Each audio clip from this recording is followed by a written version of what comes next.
Assalamualaikum warahmatullahi wabarakatuh.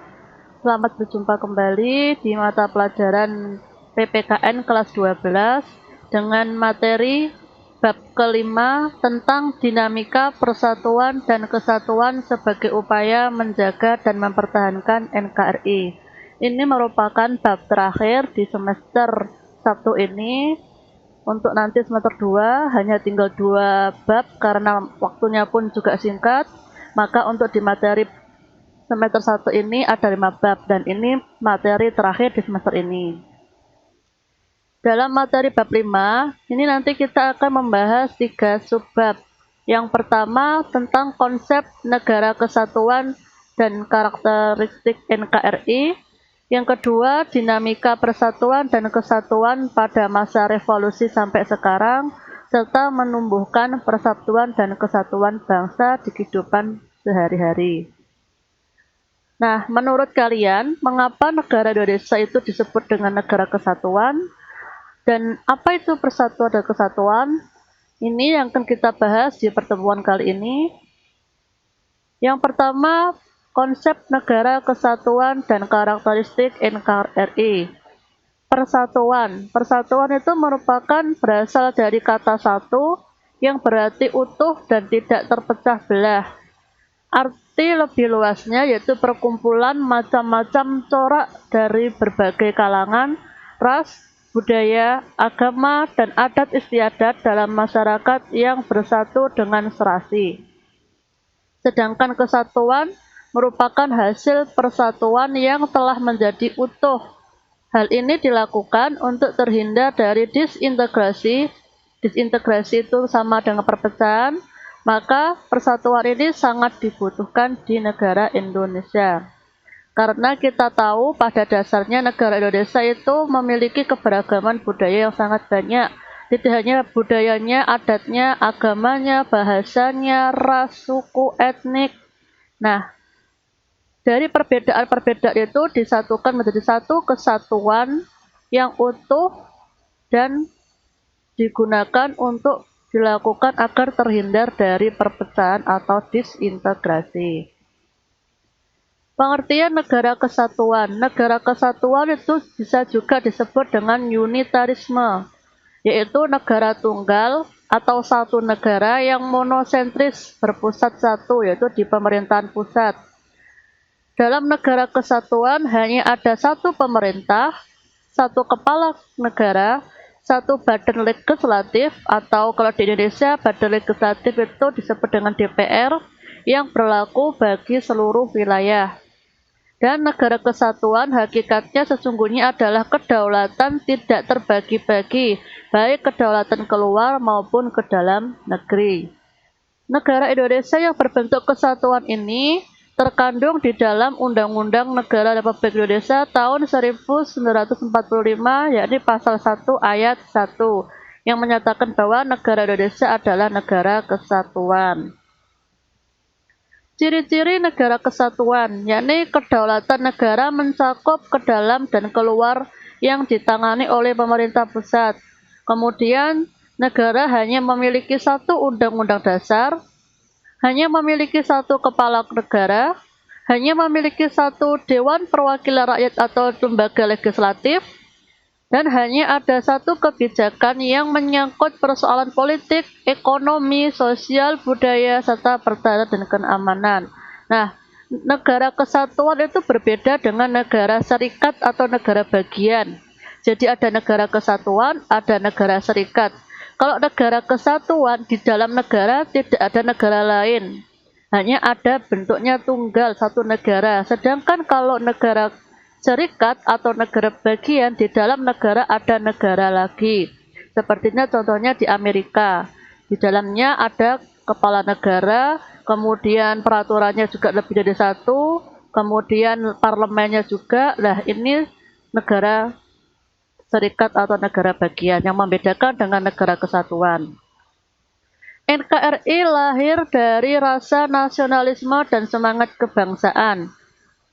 Kita lihat di sini, Indonesia disebut negara kesatuan karena terbentuk dari beragam perbedaan yang menyatu menjadi satu oleh nilai-nilai ideologi Pancasila dan semboyan Bhinneka Tunggal Ika.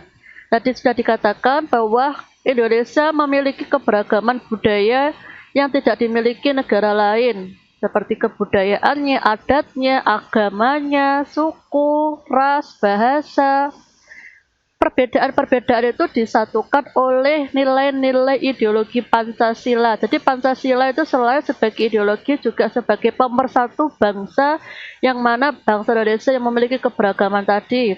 Selain Pancasila disatukan juga oleh semboyan Bhinneka Tunggal Ika yang artinya berbeda-beda tetapi tetap satu jua. Meskipun kita berbeda agama, suku, ras, bahasa, bangsa, dan adat istiadat, tetapi kita tetap satu, yaitu sama-sama satu negara Indonesia, satu bangsa Indonesia, satu bahasa Indonesia, satu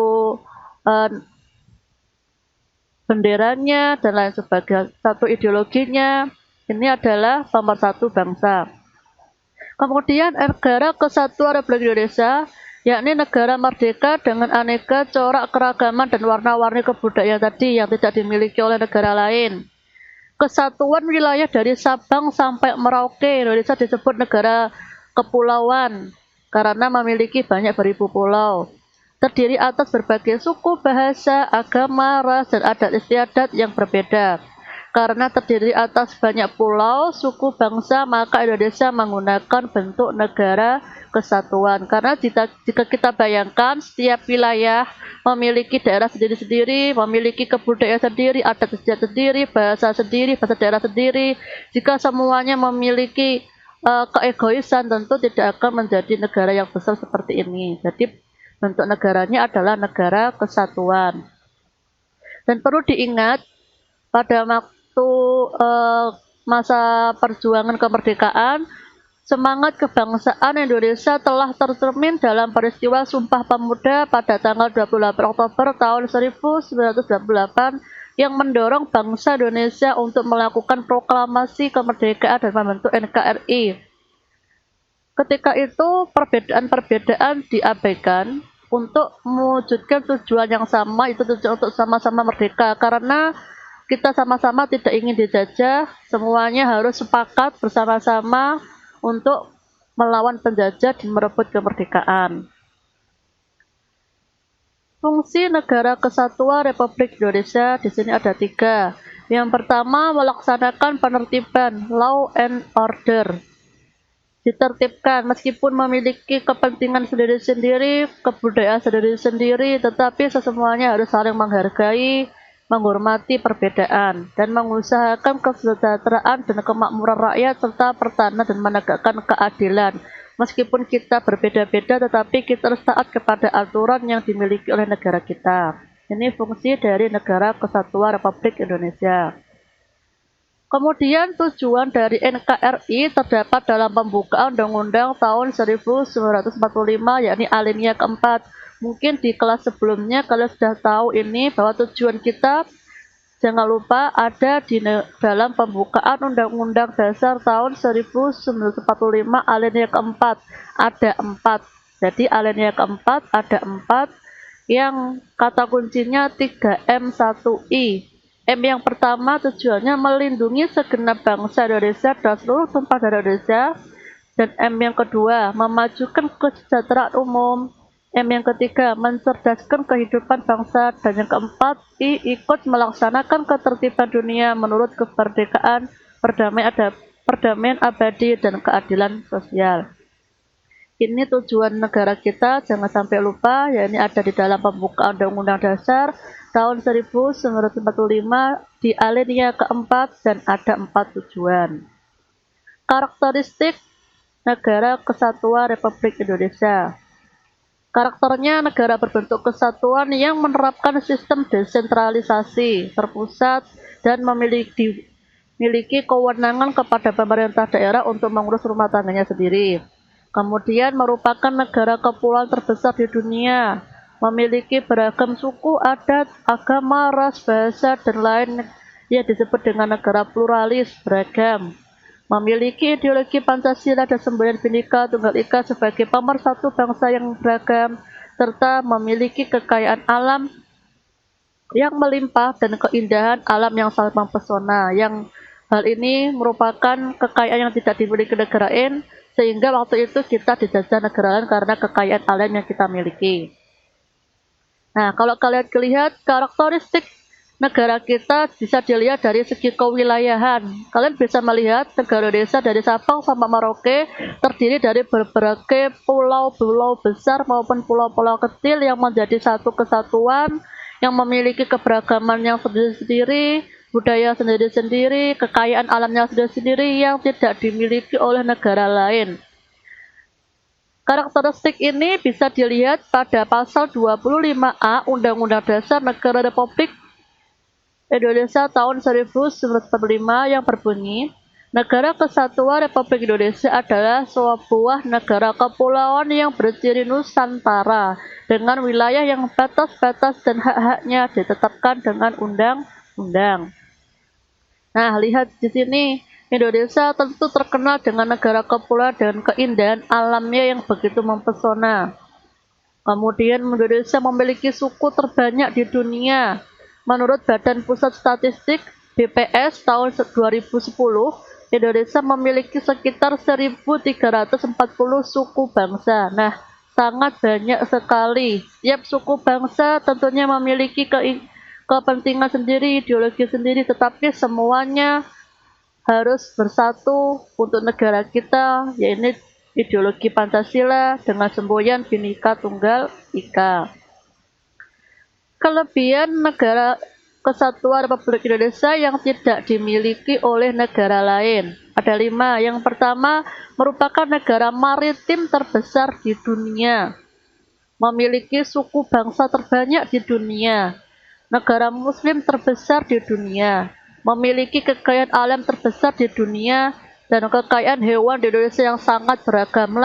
Ini harus menjadi kekayaan negara kita, kelebihan dari negara kita yang harusnya bisa menjadikan negara kita itu lebih maju dengan cara kita melestarikan, melindungi, menjaga negara kita, tentunya terlepas dari agar tidak terpecah belah. Selanjutnya, bagaimana menjaga persatuan dan kesatuan NKRI? Bisa dilihat, kemerdekaan yang diraih bangsa Indonesia berkat adanya semangat persatuan dan kesatuan dari seluruh rakyat Indonesia. Semangat persatuan dan kesatuan bangsa tidak muncul secara tiba-tiba, melainkan semangat persatuan dan kesatuan bangsa telah dibina sejak bangsa Indonesia masih dalam penjajahan. Oleh karena itu, kalian sebagai generasi muda Indonesia harus mensyukuri semangat persatuan dan kesatuan yang ada setiap sanubari bangsa Indonesia dengan cara menjaga dan mempertahankan kemerdekaan NKRI.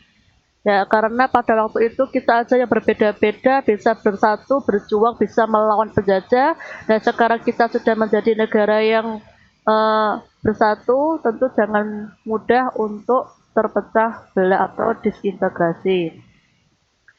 Pengamalan nilai-nilai persatuan dan kesatuan bisa dilakukan dengan cara mempertahankan persatuan dan kesatuan wilayah Indonesia, menjaga wilayah kita di perbatasan misalnya, kemudian meningkatkan semangat Bhinneka Tunggal Ika, mengembangkan semangat kekeluargaan, serta menghindari penonjolan SARA. SARA ini A agregat, R ras, dan A antar golongan. Terima kasih, ini materi pertama yang bisa saya sampaikan terkait konsep dasar persatuan dan kesatuan. Semoga materi ini bisa dipelajari dengan baik. Jagalah persatuan dan kesatuan negara Indonesia, jangan biarkan hoax merusak persatuan dan kesatuan bangsa Indonesia. Tetap semangat belajar dan salam sejahtera. Wassalamualaikum warahmatullahi wabarakatuh.